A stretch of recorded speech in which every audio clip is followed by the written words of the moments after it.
My name is Dr. Richard Callahan. I'm 46 years old, and I've been a cardiologist for just over 17 years. Throughout all these years of practice, I've witnessed incredible moments, but nothing like what happened that day. However, I must confess that there was a barrier within me that I could never break, believing in something that couldn't be explained by science. I've always heard about near-death experiences, but to me they were just delusions caused by a lack of oxygen in the brain. Nothing more than predictable neurological responses. I paused for a moment, crossing my arms and observing the calm of the hospital's break room. It wasn't uncommon to hear patients telling stories after coming back from a coma or cardiac arrest. Some talked about bright lights, others about feelings of peace. And on rare occasions, there were those who said they saw something or someone. Among colleagues, we always joked about it. Maybe heaven is just a brain illusion, we used to say. And I agreed. Medicine teaches us to trust data, numbers, evidence. I'm a man of science, molded to seek logical and rational explanation. I never believed in the supernatural.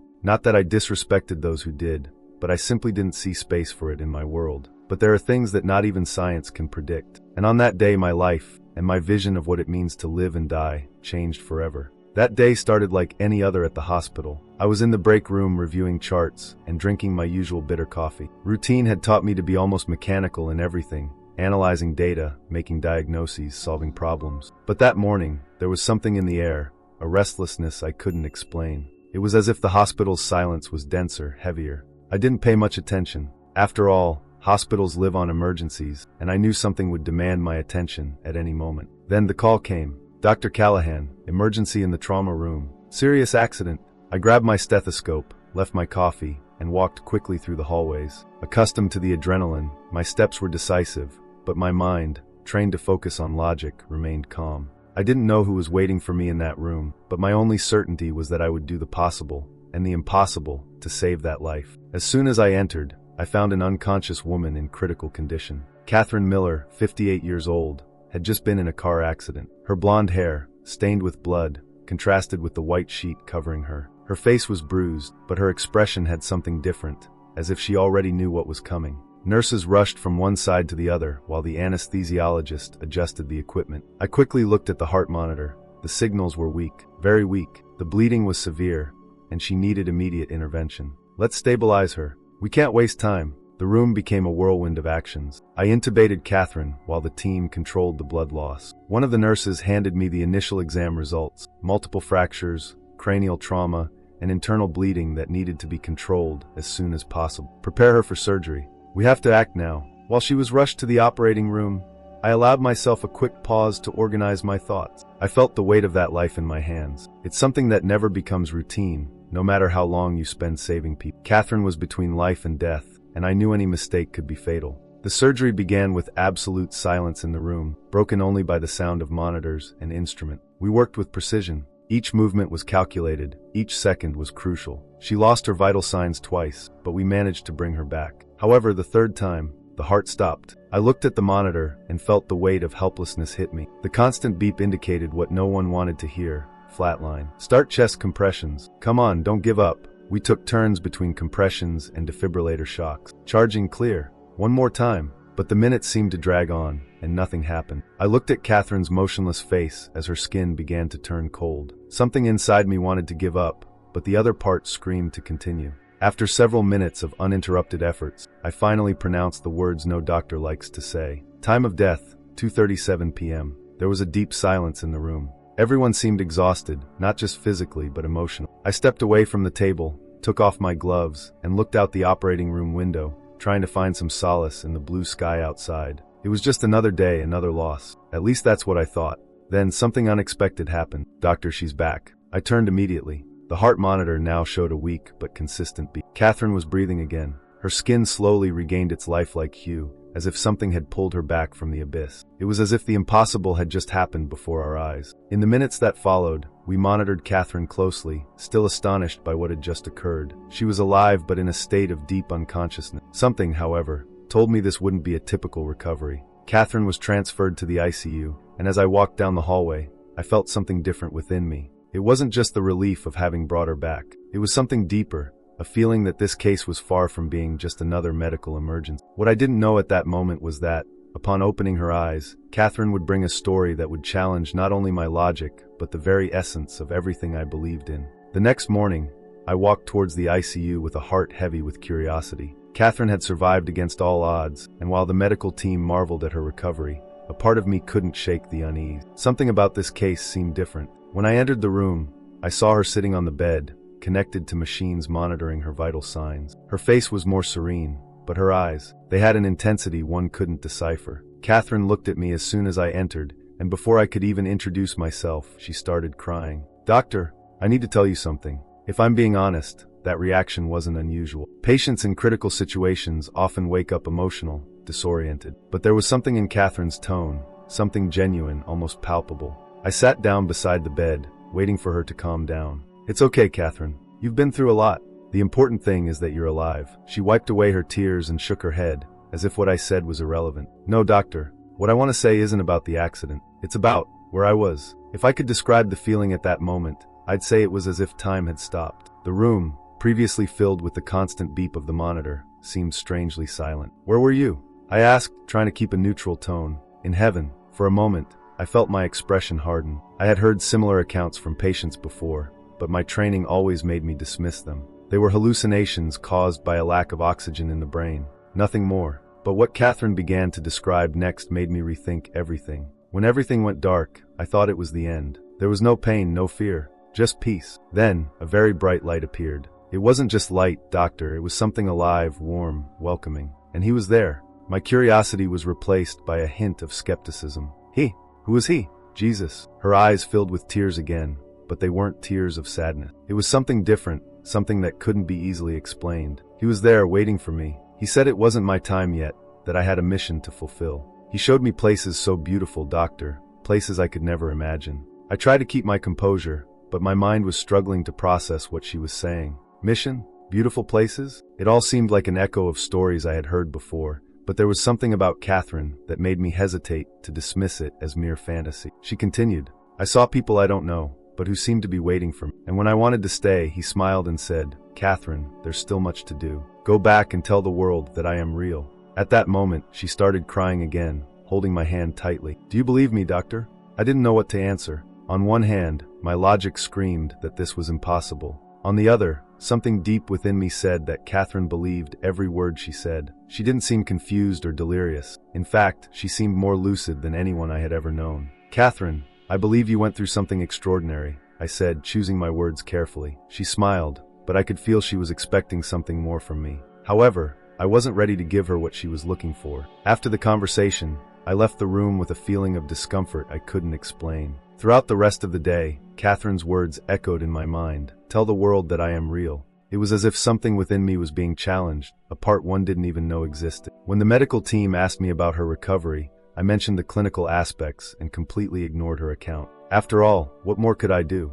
There was no space for spirituality in an environment ruled by science. Still, that night at home, Catherine's words continued to haunt me. I thought about what she had said about seeing Jesus, about the light and the people. It was impossible not to question. How could someone in a critical state create such a detailed, emotionally rich story? I stayed up late, researching near-death experiences. I discovered that many accounts had elements similar to Catherine's: bright lights, feelings of peace, encounters with divine figures. But something about her story was different. It wasn't just the content, but the intensity with which she told it.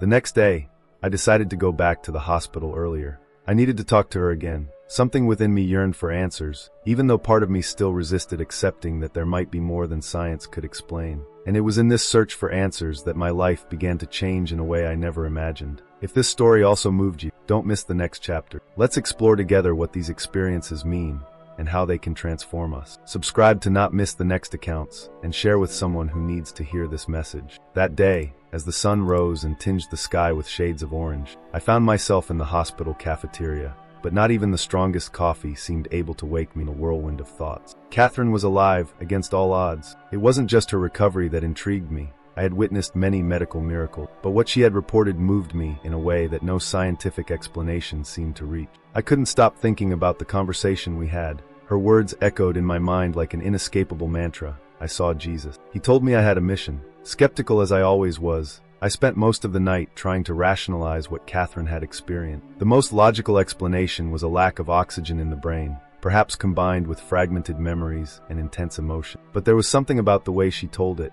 It wasn't a vague or confused story, but but full of details I couldn't ignore. I decided to go back to the hospital earlier to see her again. It was as if something pulled me to her, an almost visceral need to understand more. When I entered the room, Catherine was awake, and the smile on her face seemed to shine brighter than the morning light coming through the window. "I knew you would come back," she said, with a calmness that unnerved me. I sat down beside her, pulling up a chair as if preparing to hear something important. "Catherine, I need you to tell me more about what happened. How was it, there?" She smiled, as if the question was natural, and began to speak. With each word, my skepticism slowly gave way to curiosity. "Heaven isn't just light, doctor. It's a place full of life. I saw trees, rivers, mountains, but everything seemed more alive, more real than anything here. The colors were more vibrant, and the peace was something indescribable."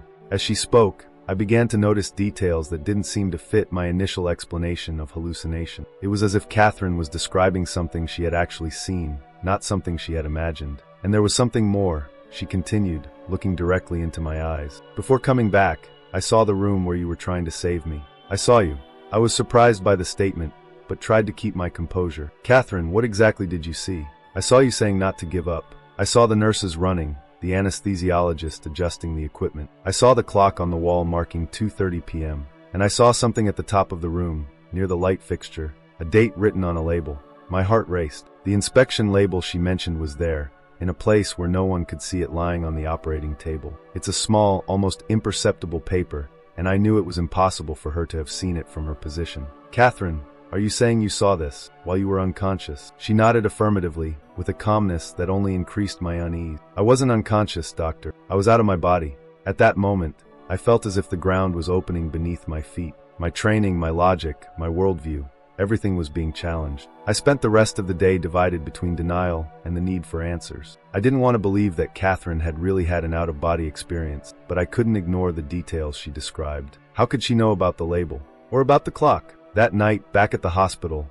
I decided to investigate for myself. I entered the operating room where Catherine had been operated on and looked at the upper light fixture. There it was, a small label with the number 1961 and the date of the last inspection, July 12, 2019, written on it. The confirmation hit me like a bolt of lightning. It was true. Catherine saw something that shouldn't be possible, at least according to what I knew about science and medicine. In the days that followed, I tried to find explanation. I talked to colleagues, reviewed medical articles, and researched similar cases. I discovered that other professionals had also heard accounts of out-of-body experiences, but few took it seriously. It was easier to dismiss it as imagination than to face the implication. But I couldn't dismiss it anymore. Not after Catherine. My search for answers led me to question things I had never considered before. I began to read about near-death experiences, analyzing studies and accounts. I discovered that, in many cases, people described events that could be verified as if they had really been out of their bodies. Even so, my mind still resisted the idea that Catherine had really encountered G. Would this just be a construct of her mind, a way to deal with the trauma?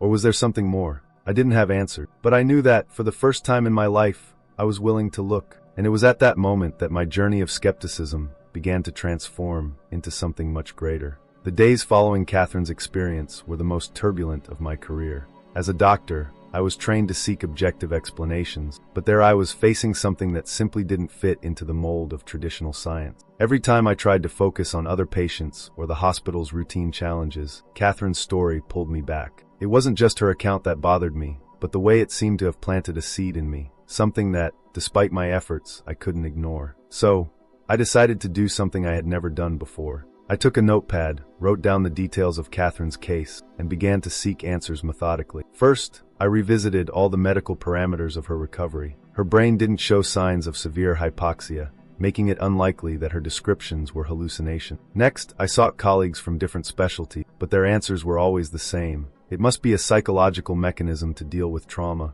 Not satisfied with the scientific explanations, my search led me to something I never imagined I would consider: similar accounts. I spent nights reading about near-death experiences, exploring studies that analyzed the phenomenon from different perspectives. I discovered that the elements described by Catherine, the light, the feeling of peace, encounters with divine figures, were common in accounts from patients of various cultures and beliefs. But there was something that stood out: the out-of-body experiences. Many accounts mentioned specific, verifiable details, like those Catherine had shared. This deeply disturbed me. How could something like this be explained? One night, while reading an article analyzing these cases, I came across a sentence that made me pause. The author said, Science still doesn't understand everything, but that doesn't mean the inexplicable is non-existent. It was as if an invisible weight had been lifted from me. Maybe I was looking at this the wrong way. I didn't need to have all the answers. Perhaps it was enough to recognize that there was something there, something worth exploring. But the real transformation began when I decided to talk to Catherine again.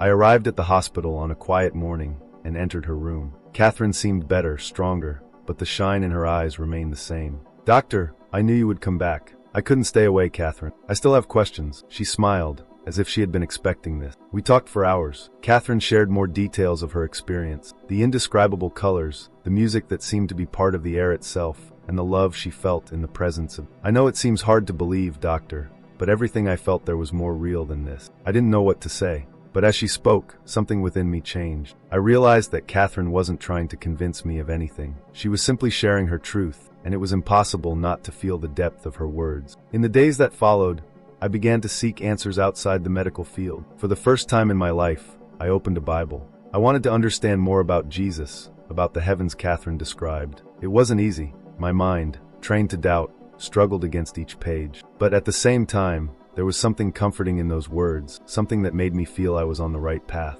I also talked to other doctors who had been through similar situations. I discovered that many of them faced the same dilemmas. Some ignored the experiences, others embraced the mystery. One colleague told me, "You don't need to have all the answers. Sometimes the questions are more important." And that's exactly what I started to do, question. Not just as a doctor, but as a human being. Over time, I realized that my medical practice had changed. I began to look at each patient with more empathy, more humanity. I started to see beyond the numbers on the monitors, beyond the diagnosis. Each person I treated was a universe unto themselves, full of stories, mysteries, and perhaps even miracle. But the greatest transformation happened within me. I, who had always rejected anything that couldn't be explained, began to make room for the unknown. I can't say I became a person of faith overnight, but I started to realize that there was something greater than me, something that even the most advanced science couldn't fully explain. Catherine didn't just survive the impossible, she changed my life. And as I reflected on all of this, a question remained. And what if she's right? What if there really is something waiting for us beyond this life? I remember it as if it were yesterday.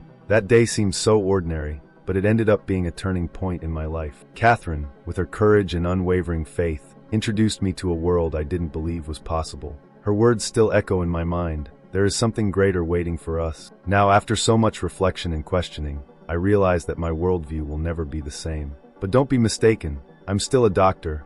I still believe in science and the advancements it brings us. However, I also believe that not everything can be explained by machines or formulas. Catherine changed more than my way of thinking. She changed the way I see people. Each patient, each story, each moment of human frailty carries something that goes beyond the physical body. It's as if each person is a door to something deeper, something that science may never be able to fully touch. Looking back, I see that this experience was more than just a professional challenge. It was an invitation to look beyond, to see life and death with more humility and reverence. And you? Have you ever stopped to think about what really matters? Not the things we accumulate or the achievements we display, but the connections we create, the stories we share, and the mysteries we embrace, even without fully understanding them. The journey of Catherine made me understand that life is a gift, full of meanings that we often let pass unnoticed. Perhaps we will never know all the answers, but that doesn't mean we should stop asking. If you've made it this far, I want you to know that this is more than just a story about medicine, science, or spirituality. It's about hope. Hope that, even in the darkest moments, there is light. Hope that, even when all seems lost, there is something waiting for us. And who knows, maybe that light that so many describe, that peace Catherine felt, is a reminder that life doesn't end here. That there is a greater purpose, a love that transcends everything we can imagine. If this story touched you in any way, I want to invite you to be part of something greater. Subscribe to the channel, share this content, and let's continue exploring together the mysteries of life, death, and spirituality. We are not alone in this journey, and your participation is essential for more people to know stories like Catherine. Thank you so much for watching, and remember, there is much more beyond what our eyes can see.